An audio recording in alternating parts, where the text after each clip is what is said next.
Buod ng aklat na Rich Dad, Poor Dad Robert T. Kiyosaki. Kung naisip mo na kung ano ang pinakamabentang personal na libro sa pananalapi sa lahat ng panahon, ito na. Isinulat ni Robert T. Kiyosaki ang nobelang Rich Dad, Poor Dad noong 1997. Si Kiyosaki ay may mahirap na ama habang ang kanyang matalik na kaibigan na si Mike ay may mayaman na ama. Ipinaliwanag niya ang mga dapat at hindi dapat gawin ng pera sa aklat na ito dahil parehong may malaking epekto ang dalawang lalaki sa kanyang pananaw sa pera at sa mundo.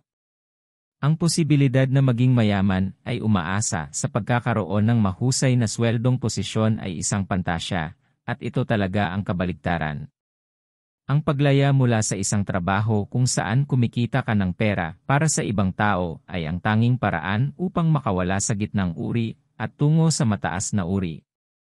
Lahat ng bagay na isinasaalang-alang, dapat mong harapin ang pagbuo ng iyong mga mapagkukunan at ang pagkakaroon ng iyong pera na magtrabaho para sa iyo upang lumikha ng sweldo. Mga insight mula sa panimula at Kabanata 1. Naniniwala si Robert Kiyosaki na mayroon siyang dalawang ama, isang mayamang ama, na ama ng kanyang kaibigan, at isang mahirap na ama, na kanyang tunay na ama. Pagdating sa pakikitungo sa pera, magkaiba sila ng mga kaisipan, kaya't inihambing sila ni Kiyosaki upang matukoy kung aling paraan ang pinakamainam para yumaman. 2. Ang mga taong mahirap o nasa gitnang uri ay nagsisikap na kumita ng pera. Ang mga mayayamang individual, kahit na ano paman, ay nagdadala ng trabaho para sa kanila. Ang kayamanan ay bihirang nagmumula sa pagsusumikap, gumagana ang napakatalino.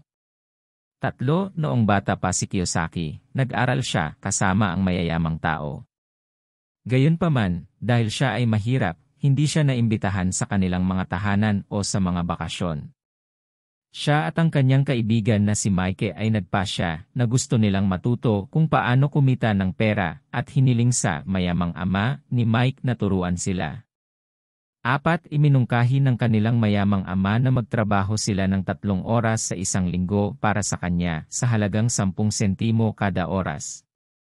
Binigyan niya sila ng agarang pagkakataon at inutusan silang samantalahin ito, na itinuturo na kakaunti ang mga pagkakataon at mas mabuting sabihin na oo nang walang pag-aalinlangan. 5. Pagkaraan ng ilang linggo, si Kiyosaki ay napagod at naramdaman na parang siya ay pinagsasamantalahan. Humingi siya ng gabay sa kanyang ama. Ipinaalam niya sa kanya na inaasahan niyang humiling ng pagtaas at pumayag sa 1 quarter. 6. Pinalakpakan ng mayamang ama si Kiyosaki para sa pagpapahayag ng kanyang pagkadismaya tungkol sa pagiging kulang sa sweldo dahil yon ang kanyang layunin. Pinanghawakan niya ang paniniwala na ang pagnanasa para sa tagumpay sa pananalapi at galit ay magkakasabay. 7. Tinuruan niya ang mga kabataang lalaki na hindi sila dapat magtrabaho para sa isang tao, ngunit sa halip ay gumawa ng ilang paraan upang magdala ng pera sa matalinong paraan, nang hindi sinasamantala. 8. Itinuro din niya sa kanila na ang paliwanag ng napakaraming tao, na sumusunod sa kanilang hindi eksaktong posisyon, ay sa kadahilanang sila ay natatakot. Natatakot sila sa kawalan ng trabaho dahil ito ay itinuturing bilang ang pangwakas na kabiguan, o natatakot silang walang sapat na pera upang mabuhay at mabayaran ang kanilang mga bayarin. 9. Itinuro ng mayamang tatay sa mga lalaki na makakaisip sila ng magagandang ideya kung gagamitin nila ang kanilang utak sa pag-iisip ng mga paraan upang kumita ng pera, kahit na nangangahulugan ito na walang pera sa panahong iyon. Mga insight mula sa Kabanata 2. Isa sa pinakamahalagang tuntunin sa pananalapi ay kung gaano karaming pera ang iyong naiipon ay mas mahalaga kaysa sa kung gaano karaming pera ang iyong kinikita. Kung hindi mo sinusubaybayan ang iyong paggastos at ipon, hindi mahirap kumita ng maraming pera at pagkatapos ay mawala ang lahat ng ito ng mabilis. 2. Ang pagiging marunong sa pananalapi ay mahalaga para sa lahat upang mapangasiwaan ang kanilang pananalapi sa buong buhay nila. Dahil hindi ito itinuturo sa mga paaralan, dapat mong hanapin ito at pag-aralan ito para sa iyong sarili. 3. Ang pagkakaroon ng kaalaman sa accounting ay mahalaga para sa sinumang naghahanap ng tagumpay sa pananalapi. Ang isa sa mga halimbawa ng bookkeeping ay ang pag-alam sa kaibahan sa pagitan ng isang responsibilidad at isang mapagkukunan. Ang mga asset ay kita, habang ang mga pananagutan ay mga gastos. 4. Ang mga mayayamang individual ay may maraming mapagkukunan, habang ang iba ay may mga pananagutan na pinaniniwalaan nilang mga mapagkukunan. Ang mga bahay, halimbawa, ay talagang mga pananagutan dahil nagdaragdag sila sa iyong mga gastos sa mga pagbabayad sa mortgage at mga buwis sa ari-arian na isang karaniwang maling kuro-kuro. 5. Ang pagiging mayaman ay nagmumula sa pag-alam kung paano gumawa ng mga mapagkukunan at nagiging sanhi ng mga ito na gumawa ng bayad para sa iyo nang hindi nababawasan ito. 6. Ang pinakakaraniwang sanhi ng mga problema sa pananalapi ay ang labis na paggastos sa mga pananagutan, tulad ng mas malalaking sasakyan at bahay, upang magmukhang mas mayaman kaysa sa isa. Dahil dito, ang gitnang uri ay nagtatapos sa pagbabayad ng mas maraming buwis bawat taon kaysa sa mga mayayaman. 7. Bago ka bumili ng bahay, ilagay ang pera sa mga asset na tutulong sa iyo na kumita ng pera para mabayaran ito. Huwag baliwalain ang pagtaas ng halaga ng iyong tahanan. Ang mga pamilihan ng pabahay ay maaari at nag-crash sa nakaraan. 8. Ang mga mayayaman ay patuloy na yumayaman dahil alam nila kung paano dagdagan ang kanilang kita at patuloy na kumita ng kita mula sa kanilang mga ari-arian. Ang mga individual mula sa uring manggagawa sa anumang kaso ay nakikitang tumataas ang kanilang mga gastusin habang tumataas ang kanilang mga rate ng sahod, kaya hindi sila kailanman makakapagtabi ng pera sa katunayan. 9. Inilalagay nila ang kanilang mga pagsisikap upang yumaman ang ibang tao, tulad ng mga negosyong pinagtatrabahuhan nila o binibili ng mga produkto. Karaniwang ang lahat ng sweldo na kanilang ginagawa para sa higit sa 33% ng taon ay napupunta sa mga singil. Higit sa 33% ng mga sambahayan sa Amerika ay walang anumang ipon. Mga insight mula sa Kabanata 3. 1. Si Bim Krok ang pioneer sa likod ng McDonald's. Regular mong tatanggapin na nasa negosyo siya ng pagkain.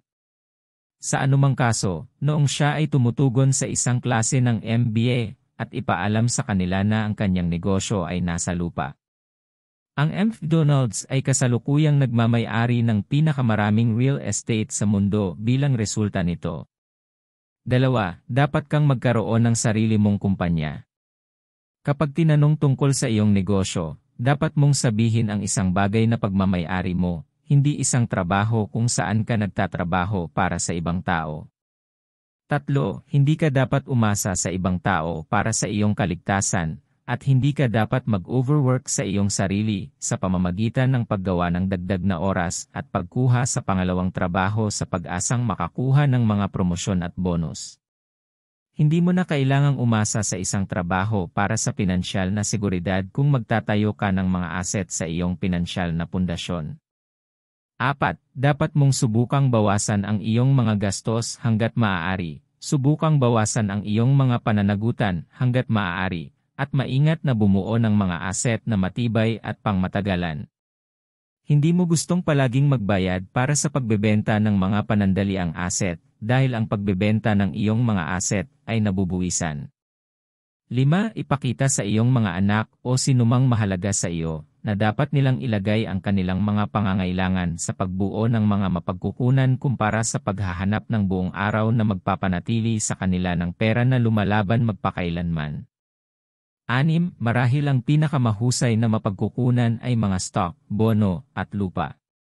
Ang lupa ay dapat gumawa ng bayad para sa iyo, tulad ng ari-arian na maaari mong paupahan. 7. Mga royalty mula sa iyong intelektual na ari-arian, tulad ng musika, mga patent, mga video, mga aklat, at kung ikaw ay isang artist, isang programmer, o nagtatrabaho sa isang larangan kung saan ka gumagawa ng intelektual na pag-aari, ay kahangahangang mga ari-arian. 8. Ang pinakamatagumpay na mga asset at negosyo ay hindi nangangailangan ng iyong patuloy na presensya, input, o paggawa ng desisyon. Ito ay titigil sa pagiging isang negosyo kapag kailangan mong magtrabaho para dito. Hayaang patakbuhin ng ibang tao ang iyong mga negosyo habang kumikita ka. Siyam, hindi mo kailangang umalis ka agad sa iyong pinagtatrabahuan at ilagay ang iyong pamilya sa panganib na mapuksa. Gayunpaman, huwag mong baliwalain ang pag-asam ng pagbuo ng mga mapagkukunan at i-drop ito. Sa tuwing may pagkakataon, mamuhunan sa kanila. 1-0 Kapag sinusubukang yumaman, ang pagbili ng mga luho ay dapat ang pinakahuling bagay sa iyong listahan.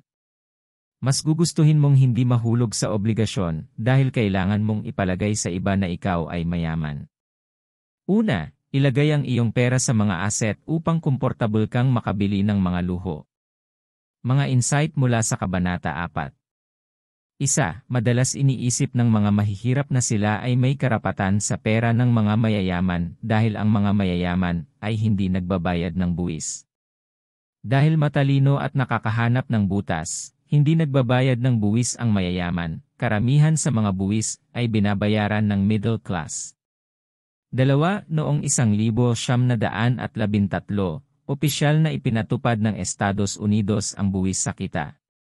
Sa una, ito ay isulong bilang isang bagay na babayaran lamang ng mga mayayaman, na kung saan ang mga mas mababang uri ay tumalon at kung paano ang taunang kinakailangan sa tungkulin ay nagsumite ng balota sa regulasyon. 3. Hindi dapat patawan ng buwis ang mga mayayaman dahil sila ay nakakatulong sa paglikha ng mga bagong trabaho sa lipunan. Sa halip, ibinibigay nila ito sa mga negosyo. 4. Sa pamamagitan ng mga butas, maaari nilang gamitin ang kanilang personal na kita sa kanilang mga personal na income statement bilang kanilang corporate income, at maaari nilang ilipat ang kanilang mga personal na gastos mula sa kanilang personal na income statement sa mga gastos ng korporasyon. Upang makatipid ng pera at makahanap ng pinakamahusay na mga solusyon, ginagamit nila ang pinakamahusay na mga accountant at abogado. 5. Nagagawa ni Kiyosaki na patuloy na ipagpaliban ang pagbabayad ng kanyang mga buwis salamat sa isa sa mga butas na ginagamit niya. Ang Seksyon 1031 ng Internal Revenue Code ay nagpapahintulot sa mga taong nagmamay-ari ng real estate na antalahin ang pagbabayad ng mga buwis kung ibebenta nila ang ari-arian at bumili ng bago, mas mahal na real estate. 6. Alinsunod sa panuntunang ito, patuloy na kumukuha si Kiyosaki, pagkatapos ay nagtatapon ng mas mahal na real estate upang ipagpaliban ang pagbubuwis at patuloy na mapahusay ang kanyang mga ari-arian sa parehong oras. 7. Ang batas ay nariyan para sa higit pa sa pagkuha ng iyong pera. Kung pamilyar ka dito, maaari kang makatipid ng pera. 8. Ang mga taong mahihirap ay madalas na nagsisikap na yumaman sa pamamagitan ng pagtatrabaho sa kanilang paraan sa hagdan ng korporasyon. Gayunpaman, ang tunay na susi sa kasaganaan ay ang pag-angkin sa pagkakasunod-sunod ng kumpanya. 9. Ang paglilipat ng mga personal na gastos mula sa iyong personal na income statement sa mga gastos ng iyong korporasyon ay may pakinabang dahil ang mga korporasyon ay maaaring magbayad ng kanilang mga gastos bago ang mga buwis, samantalang ang mga individual ay hindi. 1-0, nangangahulugan ito na ang mga korporasyon ay bubuwisan lamang sa kung ano ang natitira pagkatapos nilang gumastos hanggat kaya nila bago ang mga buwis. Ang mga bayarin sa membership, mga bayarin sa restaurant, mga premium ng insurance, at maging ang mga gastos sa pagpapanatili ng sasakyan ay maaaring idagdag sa mga gastos ng kumpanya. Mga aral na natutuhan mula sa Kabanata 5. 1. Ipinakita na ang mga tao ay higit na nangangamba sa pagkawala ng kung ano ang mayroon na sila kaysa sa pagkakaroon ng bago. Ang mga taong dumaranas ng pag-iwas sa pagkawala ay may posibilidad na maiwasan ang pagkuha ng mga panganib. Gayunpaman, ang mayamang kaisipan sa pangkalahatan ay isang malakas. 2. Ang mga demograpiko ng nakatataas na uri ay umunlad sa paglipas ng panahon. Ang mga may-ari ng lupa ay dating pinakamayayamang tao sa kasaysayan. Ang pinakamayayamang tao noon ay ang mga nagmamay-ari ng mga pabrika at ang produksyon, habang sumusulong ang industrialisasyon. 3. Ngayon, alam ng mga individual ang tamang data, at nagsasagawa ng perpektong matinding pagkilos sa mga perpektong oras na may pinakamaraming kayamanan. Mahalagang malaman kung paano gumagana ang pera at gamitin ito sa iyong kalamangan. 4. Ang iyong isip ay ang iyong pinakamahalagang pag-aari. Kung sanayin mo ito ng mabuti at gagamit ka ng financial intelligence, mabilis kang kumita ng pera. 5. Nalulugi ka kung palagi kang pipili ng mga ligtas na opsyon at mamumuhunan sa mga ligtas na bagay dahil ang seguridad ay kapalit ng mas malaking kita. Magsagawa ng mga mapanganib ngunit kalkuladong aksyon. Kung alam mo ang iyong ginagawa, hindi ito pagsusugal. 6. Palaging mag-isip tulad ng isang mayaman kapag namumuhunan dahil ang mga mayayaman ay nakakakuha ng pinakamahusay na deal. Ang malaking bahagi ng kayamanan ni Kiyosaki ay nagsimula sa mga haka-haka na $2 o $3,000 na umunlad sa milyon-milyon. 7. Natutunan natin na ang pagkakamali ay masama at dapat iwasan sa paaralan. Kahit na tayo ay nagkakamali, tayo ay pinarurusahan. Bilang isang resulta, palagi kaming naglalaro ng ligtas dahil natatakot kaming gawin ang mga ito. Gayunpaman, tayo ay nagkamali at natuto mula sa kanila. 8. Ang kaisipan ng kabiguan ay ang pag-iisip na hindi kailanman nangyari ang mga pagkakamali at sinusubukang itago ang mga ito. Ang pag-amin sa mga pagkakamali at pagkakaroon ng kaalaman mula sa mga ito ay isang panalong saloobin. 9. Kung may umiiwas sa kabiguan, maiiwasan din nila ang tagumpay. 1-0, lahat tayo ay tao, at sa kabuuan, ay natatakot tayong mawalan ng pera o kapangyarihan, gayunpaman, maaaring kunin ng mga iyon ang pangamba at baguhin ito sa kapangyarihan sa pamamagitan ng mga kapansin-pansing galaw na napakahusay. 11. Ang isang bihasang mamumuhunan ay may matalas na mata para makita ang mga mahuhusay na pagkakataon kung saan ang iba ay maaaring makaligtaan ang mga ito at pag-aralan ang mga pangyayari upang matukoy ang mga pinakakumikitang estratehiya. 12. Ang mga bihasang mamumuhunan ay kumukuha ng mga taong mas matalino kaysa sa kanila upang manatili sa tuktok ng laro. Alam nila kung paano paganahin ang kanilang pera at bubuo ng mas maraming pera sa halip na hayaan itong umupo sa isang bangko. Mga aral na natutuhan mula sa Kabanata 6 at 7. 1. Hindi mo dapat subukang magdala ng cash. Dapat kang magtrabaho ng determinado upang matuto at umunlad. Para sa mayamang ama, ang pag-aaral ang lahat. 2. Ang pagiging mahusay sa isang bagay ay hindi sapat sa isang mundong puno ng makikinang at mahuhusay na tao at artista. Kung gusto mong maging matagumpay, kailangan mong matutunan kung paano i-market ang iyong sarili. 3. Maaaring ikaw ang pinakamahusay na manunulat sa mundo, ngunit wala sa mga yon ang mahalaga kung hindi mo ilalagay ang iyong sarili doon o kung hindi mo alam kung paano ibenta ang iyong sinulat.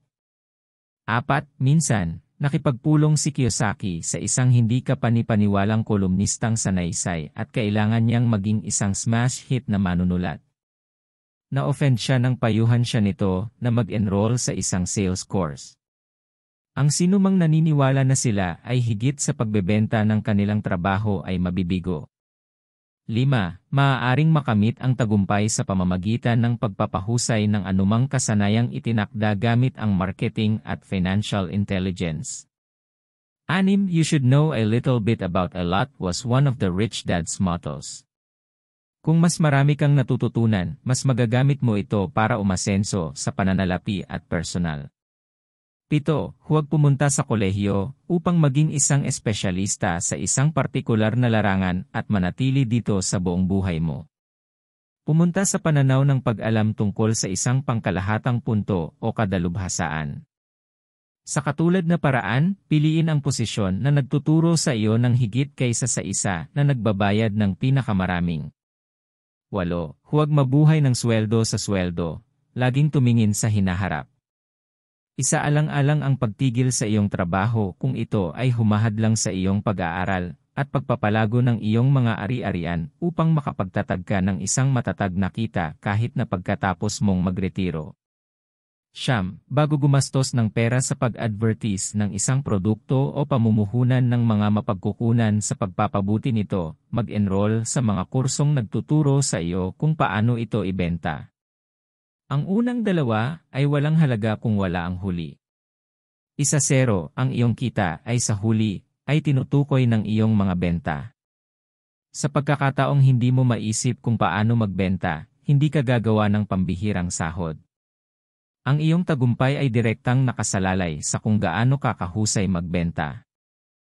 11, huwag mag-alala tungkol sa pagtanggi. Ang pagpopromote ng isang bagay ay tiyak na magdudulot ng ilang mga pagtatanggal, gayunpaman, huwag mong hayaang pigilan ka nito mula sa iyong layunin. Sa pagkakataong naiintindihan mo ang iyong ginagawa, mahanap ka ng tagumpay sa wakas. 12, ang pangunahing pagkakaiba sa pagitan ng isang nangangailangan at isang mayamang individual ay ang paraan kung saan pinangangasiwaan nila ang pangamba. Tanggapin ang pagbabanta ng direkta. Kung manalo ka, ipagdiwang ito, at kung matalo ka, hayaan itong mag-udyok sa iyo na gumawa ng mas mahusay sa halip na hadlangan kang magpatuloy. Mga insight mula sa Kabanata 8. 1. Ang karamihan ng mga tao ay kulang sa pagsasanay upang makilala ang magagandang katangian sa kabila ng kanilang kasaganaan. Maaaring tingnan ng dalawang individual ang isang katulad na lupain, ang hindi sanay na mga mata ay walang makaligtaan, habang ang mga sinanay na mata ay makakakita ng ilang positibong aspeto. 2.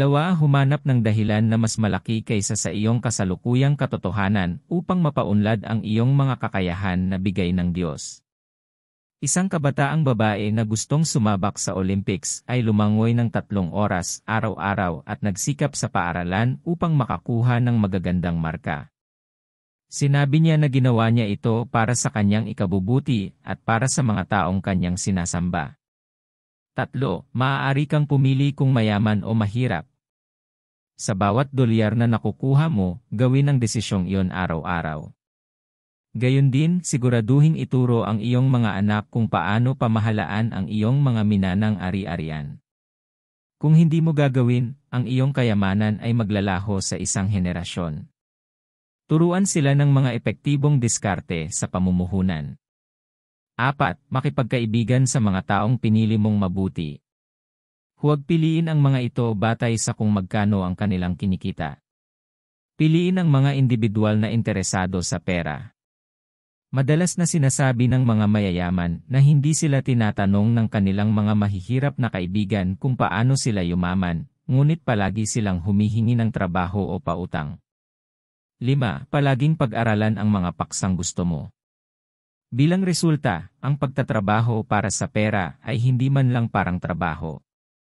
Ang paggamit ng kapangyarihan ng mabilis na pag-aaral at pagdagdag sa iyong edukasyon ng konkretong aksyon ay isa pang rekomendasyon. Ang kabiguan ay ang tanging alternatibo.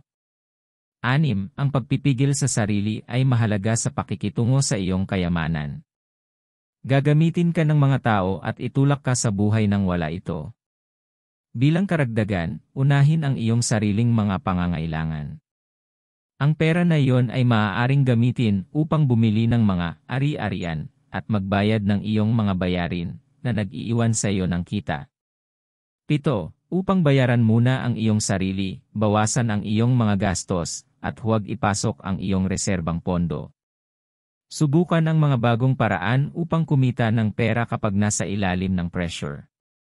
Gayon din, huwag gastusin ang iyong ipon sa mga bayarin. Sa halip, gamitin ito upang makatipid ng higit pang pera.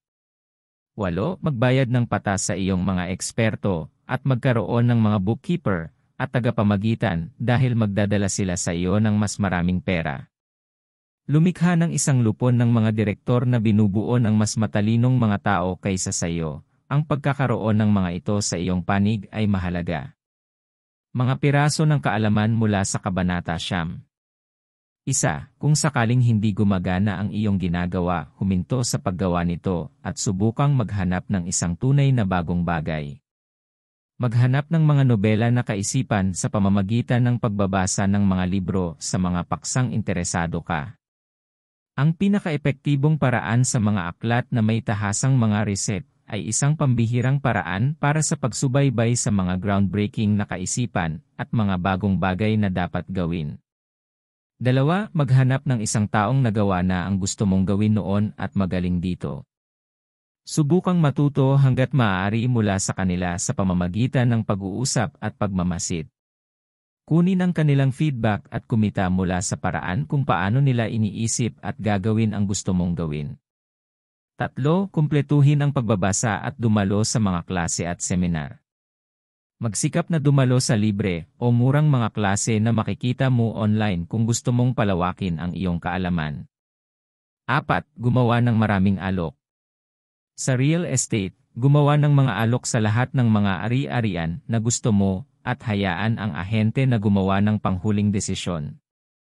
Ang karamihan ng mga nagbebenta ay tatanggap ng isang alok sa kabila ng paghingi ng maraming pera.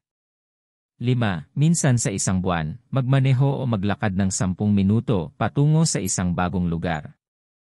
Ang isa sa mga pinakamahusay na paraan upang makahanap ng mga deal sa real estate ay ang pagmamaneho sa paligid ng lugar. Huwag matakot na tumingin sa paligid ng iyong lugar. Upang mas maunawaan ang lugar, makipag-usap sa mga residente, pampublikong tagapaglingkod, tagapagdala ng koreo, at mga retailer. 6. Ipagpalagay na ang iyong negosyo ay binubuo ng pagbili ng mga bagay sa malaking halaga. Suriin sa mga individual sa paligid mo tulad ng mga mahal sa buhay kung sakaling sila ay naghahanap ng eksaktong parehong mga bagay. Ang susunod na hakbang ay subukang makuha ang pinakamahusay na deal sa mga item na iyong binibili sa pamamagitan ng pakikipag-ayos para sa maramihang pagbili. 7. Kumuha ng inspirasyon mula sa nakaraan ng mga malalaking korporasyon. Ang lahat ng mga negosyong nakalista sa mga stock exchange ay nagsimula bilang mga startup o mas maliliit na negosyo at lumaki sa kanilang kasalukuyang laki. Higit sa lahat, tandaan na ang paggawa ng isang bagay ay palaging mas kanais-nais kaysa sa paggawa ng wala. Mabilis na kumilos at kumilos ng maalam. Estilo ng tagapaglikha. Ang estilo ni Robert Kiyosaki ay agaran at walang anumang bakas ng mga palamuti. Nagbibigay ito sa iyo ng impresyon na nakikipagkita ka sa isang kaibigan na talagang gustong tumulong sa iyo. Kasama ng mga personal na anekdota mula sa kanyang pang-adultong buhay bilang isang negosyante, gumagamit siya ng maraming mga eksena na may dialogo mula sa kanyang pagkabata upang ihambing ang mga eksena kasama ang mahirap na ama at ang mga eksena kasama ang mayamang ama. Pananaw mula sa may akda si Robert Kiyosaki ay isang matatag na naniniwala sa argumentong inilalahad niya sa buong aklat dahil ito ay batay sa kanyang sariling mga personal na karanasan. Iginiit ng kawawang ama na magtrabaho lamang sa isang trabaho at iwasan ang panganib sa pananalapi. Sa halip, nakatulong kay Kiyosaki ang pag-ampon sa pananaw ng mayamang ama sa kabila ng kanyang kawalan ng kayamanan. Mula noon, itinatag niya ang Rich Dad Company na may layuning ibigay ang pinansyal na edukasyon na itinataguyod niya sa Rich Dad, Poor Dad.